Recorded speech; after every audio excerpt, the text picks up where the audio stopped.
Today's guest is Jaclyn Strawminger, who has been passionate about helping people for over 3 decades. After 20 years in magazine publishing, she started mentoring when she realized that most people begin their careers without a clear path or plan.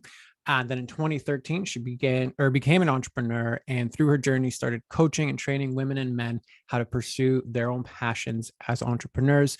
And this is what led to her partnering with Theorem, which is a company that is focused on creating a healthy head of hair, which is the ultimate crown. So, Jaclyn, thank you very much for being on the show. How are you doing today? I'm doing really great. Thank you. How are you doing?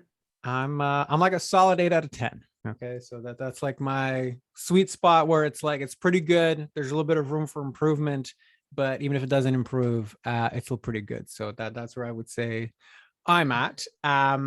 So I'd love for you to give us some context on, seems to me like just in that short bio, like you've had a lot of very different experiences, kind of moved throughout different things in the last few years. So why don't you give us kind of like the context in your words and, you know, why is it that you do what you do and what is it that you do in your own words right now? So, yeah, I've had a varied, I guess you could say, varied career. So I graduated a great university, got into the magazine publishing world, and it was pretty fast. I mean, I moved up in the ranks, but it was pretty fast learning that not a lot of people were always given, whether it's a mentor or a path, like what to do, like once they're out of that very structured environment. And I began working with people on my team when I was in magazine publishing, like outside of the office, trying to help them kind of even create their own path in life, because maybe magazine publishing wasn't the right thing for them, or maybe they had a different area of interest. And so I really became passionate about helping people and getting those people who come out of college right away. And then I was realizing that it wasn't just the people that were in college, it was kind of a lot of people just don't have a path. They get into a job and it's kind of like, well, what's the next thing and what's your direction? So I ended up following my path and realizing that I really wanted to help others create their journey. And I got involved and became an entrepreneur. And through a lot of the classes and things that I was getting involved in, I was just loving being able to help people both create a journey, whether it was becoming their own boss or becoming their own boss within the environment where they were working. So a lot of times, when people were at a company, they have a manager or an associate, but they really don't have their own path. It's almost, they need to create their, be a change agent. So I was really, I became really passionate about that. And then I found more recently Theorem, which is it's a social selling company, but we provide training and coaching and helping people become entrepreneurs, but also at the same time, we're helping people love their hair. And it was just a great combination to be able to help people both with a product, but at the same time wrapped around personal development and helping people coach. And so it was just a nice way to package it all together. And that's sort of where we are now.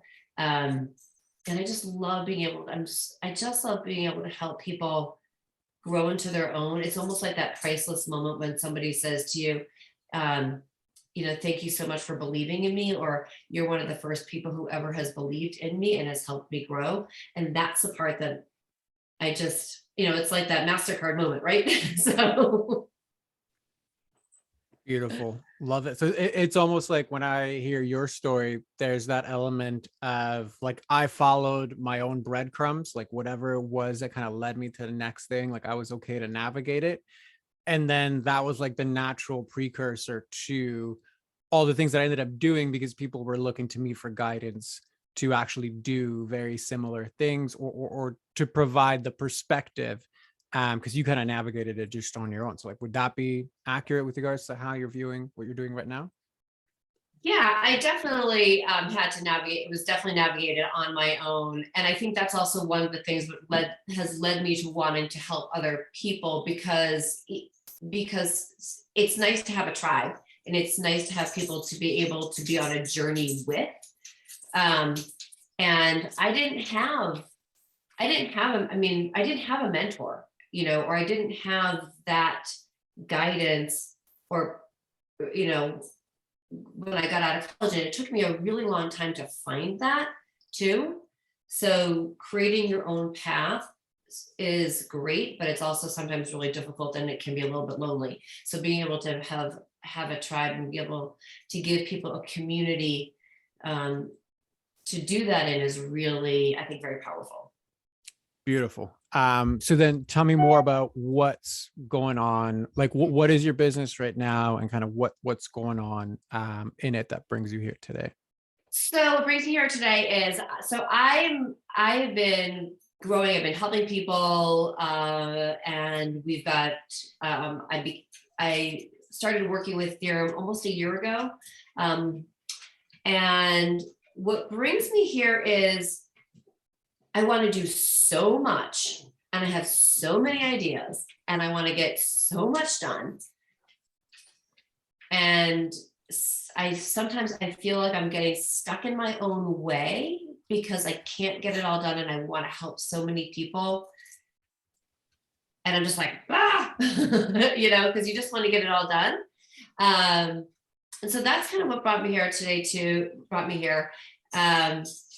and I've listened to so many different people about getting things done and organizing and scheduling so many different things, but somehow or another, it's all here and I know what to do, but can't always get it done myself. It's easier for me to tell people and help them do it versus me myself. Got it. So what would you define as the business problem, like in your own words? My is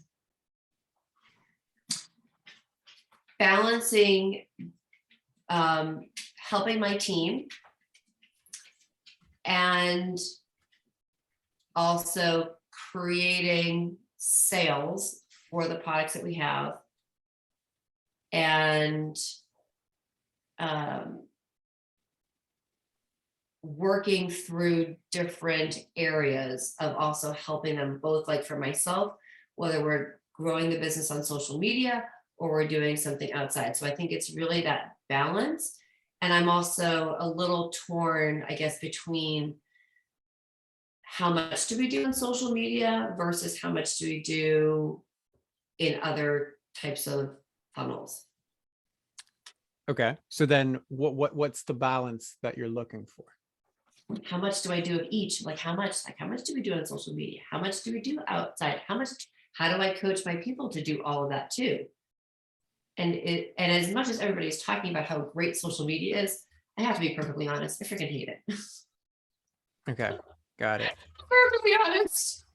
I mean, I feel like when I look at social media, for me, it's like, and no offense to anybody who is really big in video games, but to me, it's like video games. And to me, it's like a waste of time. There's like so much more that we could be doing with our lives than being on social media. But yet I feel like that's where we have to be. But that's where I need to teach my team to be. So it's like this balance, like how much? And do we really need to do it? Got it. So in that case, what's the ultimate goal that you are aiming for? So ultimate goal is to grow a team of people that I can be coaching with and helping, and so that we can be spreading great hair because it's a great product. I guess it's almost like two goals. It's creating this great momentum and a tribe of people that we can all work together to help others. And then, so that's creating a tribe, and at the same time creating, helping my team and myself create a bunch of fan followers who want to, and getting great product into people's hands. So it's almost like twofold. So, okay. The way that I understood what you said, so creating momentum and tribe. So that's within your team and obviously their followers. Yeah. And then helping my team create followers. Okay. So would that be accurate for you as far as like the goals? Yeah. Yeah. Okay. So both of those goals are, I know they indirectly help you, but they're not Okay. really yours. Like there's nothing in there about you.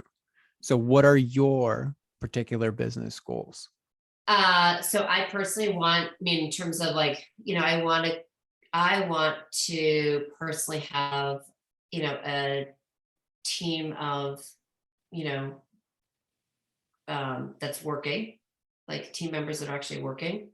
And, my goal is to personally, I mean, I want to have a bunch of people myself who are loving this hair product. And that I'm also helping create a better life. Okay. So I want to have team members that are working. So define working.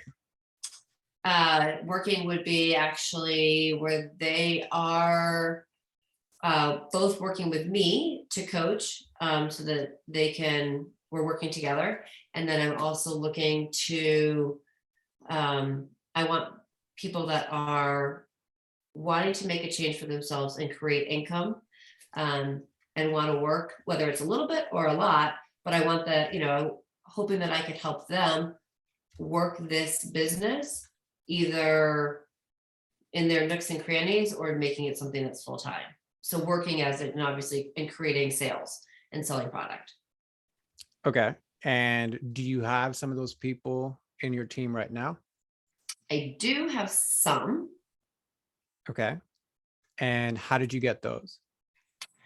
um, through connections and through, and actually there are people that I have known, but I also have a lot of people on my team who have, I have a lot of people who say they're going to work, but don't do it, don't work, or don't commit.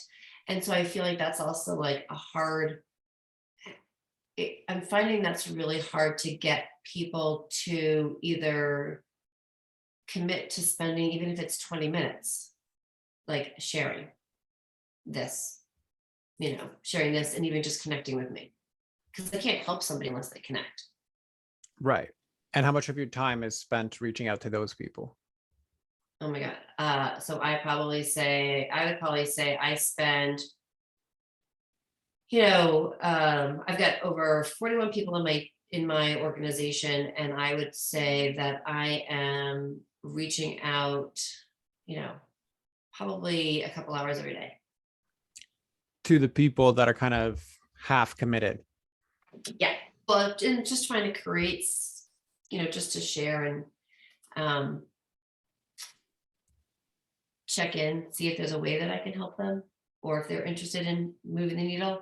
And we always, you always say things like, want to, work with those that are working, and and if they're volleying back and forth, I guess. But at the same time, I don't want anyone to feel that I didn't do enough, or I don't want to ever feel that I didn't do enough or didn't reach out enough. Okay. So tell me more about that. So what do you mean by that? So, um, in whether it's, in this business, I mean, we have, it's somebody comes in and joins the team. I want to, I guess I just want to make sure that I felt that I've done enough, and that they're feeling that they're connected. So I guess I would just want to make sure that I don't know. I just want to make sure that I've reached out enough And what is connected enough. enough? I don't even know what enough is. I guess, you know what I mean? I don't know how to define enough. Or maybe, I guess I just don't want anybody ever to feel that they didn't have a chance, or that they didn't, yeah, I guess they didn't have a chance to work. So how does you reaching out to them give them a chance? I'm hoping, I guess, by me reaching out to them, that it's a connection, and that they're by me reaching out, they're going to be like, okay, yeah, you know what, I'm ready to work. Okay. So by you reaching out, they're going to decide that they're ready to work. Yeah, I guess that sounds kind of weird, but yes, I guess so. Right? Like, I guess I'm trying Why does to, it sound weird? Well, because I can't make that decision for them, which I do know. Like I can't decide for somebody whether So it's you do right. know it intellectually, but Yes. what do all of your actions show? My actions or their actions. So your actions right now, right? Because we Right. started this whole conversation with there's so much I need to do, so Right. much people I need to help, and there's so much time that I'm just spending reaching out to people. And Yeah. what I really want are people that want to do the work. And I just keep reaching out, reaching out, reaching out. And the narrative behind that is I didn't do enough. And I never want to be in that position to say that I didn't do enough. I didn't follow up enough. I've not done enough. That they're feeling that they're not connected enough. So there's this overwhelming sense of I am not outputting enough for these people to do something. Okay. In that space, enough is undefined. Right. And in that space, you logically understand me reaching out does not make somebody want to do anything. Yet, by the sound of it, you correct me if I'm wrong here, but 60 to 80% of your actions are in trying to nurture and motivate and inspire these people to do something. So how does all of that land for you? No, it's very true. And it's like a waste of time in some ways. It's like I know that I guess I just want to be able to say people to say come back and say, I guess it's one of those things that I maybe have to just say, if you do not want to move this business, or if you're not interested, let me know. And then move on. So that's a great tactical solution. I agree with you on that. So what I'm more curious than about is if down the line, it turns out that you didn't do enough follow up, what does that mean about you? That I feel like I need to change something in my process to make it so that it doesn't happen that way, or that they, right, I So guess. that's what it means about your process. But what does it mean about you as Jaclyn the human if you don't Um, follow up enough and if they're not feeling connected from you? then I'm not a good enough leader, or I'm not a good leader. Okay. Why? Because somehow or another I didn't lead them or create the connection with them so that they're feeling that they didn't get what they needed out of a leader.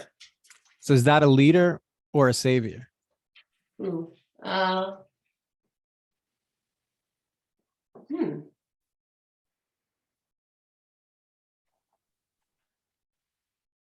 I don't know. I guess I never really thought about it like that. Maybe it is more of us. I don't know. I mean, I always feel like everybody else, people have to have their own self-motivation. And so I guess maybe I'm trying to be a savior because if somebody doesn't feel that they've been connected, even though I'm reaching out, then maybe it's more that they're placing a blame on me for not doing enough, when in actuality, it's really them not doing enough.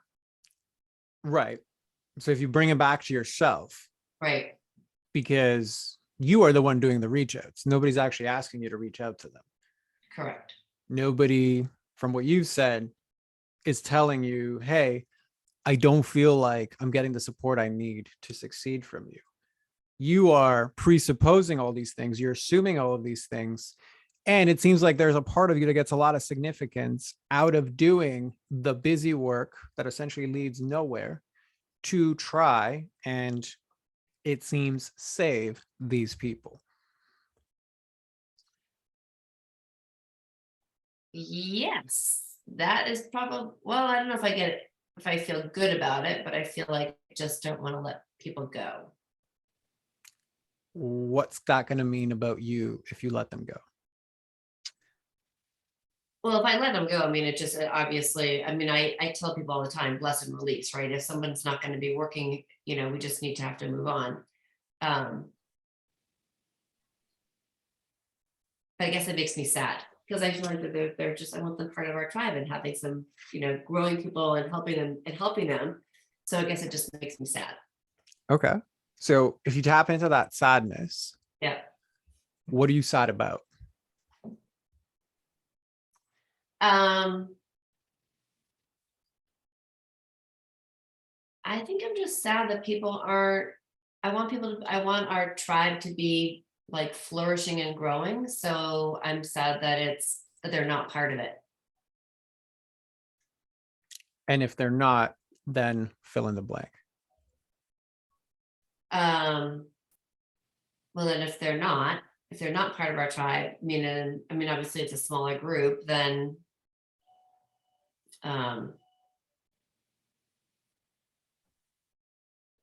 okay, so then I guess maybe in some ways I sort of feel like that if they're not part of our tribe, again, I go back to me being a failure of not helping them find the joy just in part of our tribe. Right. And helping them grow.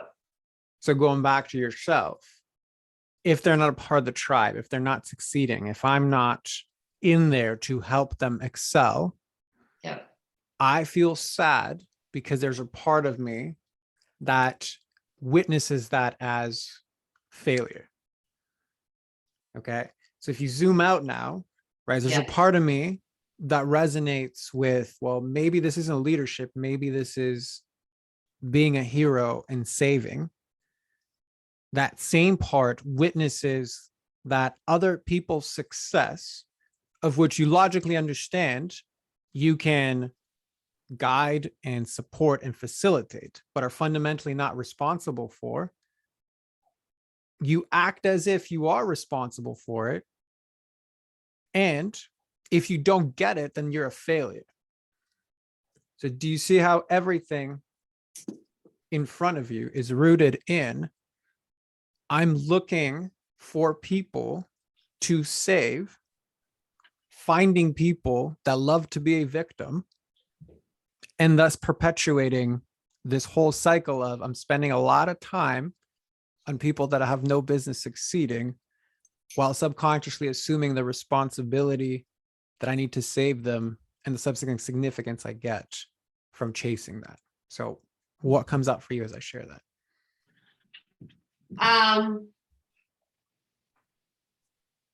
Actually, it's very enlightening, actually, because I never really thought about it that way before, but I guess that's true. Like how I'm thinking of people, that I'm looking to save people, and I don't really want to be in a position of saving people. I want to be in a position of helping people if they want to be helped and if they want something. And so that, does this pattern show up anywhere else in your life? I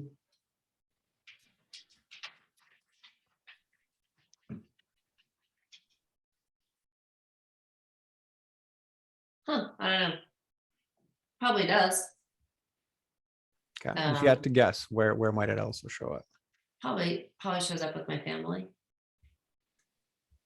And that dynamic of being responsible for other people, getting significance from always making sure that everybody's okay, always making sure their needs are met. Is that a pattern that you saw growing up?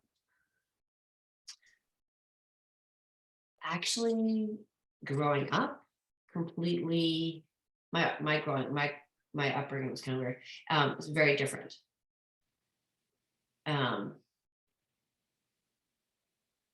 So which is probably why I think I need to do it, because I didn't have that growing up. So, and you don't have to get into the specifics by any means, but just as a generality, right? Which part were you missing growing up? I basically was missing, anybody trying to check and see if basically where my own success and a happiness and just the nobody ever really was, nobody ever was helping me see if nobody was mentoring me, I guess you could say. Right. So the support that you are looking to provide to other people, the support, the checking in, let's just say you could, on an extreme example, the showing of love, the really wanting to nurture you to be successful, to excel, to show that you're worthy. I was missing those pieces growing up from the people that I assumed were responsible for that. Now, as an adult, I'm chasing that same feeling to provide it for other people in the hopes that somehow it could come back. So does any of that resonate? It does, which is actually really kind of scary. Yeah. So yeah, this is Yeah. obviously Yeah. something we can dive Yeah. quite a lot deeper Yeah. into. And I think this is kind of scratching the surface of where the tactics are one thing. And to be honest, from just speaking with you even for a short amount of time, I think you actually probably have lots of good ideas on how to handle the tactical aspects of this. But I think that the deeper awareness for you here is what is trying to emerge for me from this business is a pattern that really wants healing, right? That there's like a little girl version of Jaclyn right now that is looking for that support, and it's looking for it almost in a projected way. Like if I can just help enough people get the support that I was missing, get the love that I was missing, get the nurturing that I was missing, maybe somehow it'll actually happen for me. So what I invite you to consider is that observation on like a global kind of macro perspective. And on the micro perspective, it's really tuning into yourself and getting honest with, can other people fill, and for lack of a better word, can other people fill the hole in your soul, or is it you that's responsible for filling that? Well, I'm really ultimately responsible for filling that hole. Really should not be looking for anybody else to fill that. Perfect. So how can you yourself give yourself the nurturing, the love, the support that you try and extend to others for their success? How can you give that to yourself? That's a good question. I think part of it also comes down to coaching, partly, 100%. So, I mean, honestly, yeah. Beautiful. Well, that part, exploring that obviously, goes beyond the context of like one, podcast episode. I just want to make sure for you, given what you came in here for, does that feel complete for you, or is there still something left outstanding? No, this is actually really good. I mean, I actually, it's a big eye opener to how I'm doing things and not realizing what I may be projecting. And also how I can be a leader and not a savior. Beautiful. So if you can just summarize it then in your own words, like what are your biggest realizations and takeaways from this conversation today? Biggest takeaway is honestly is that I'm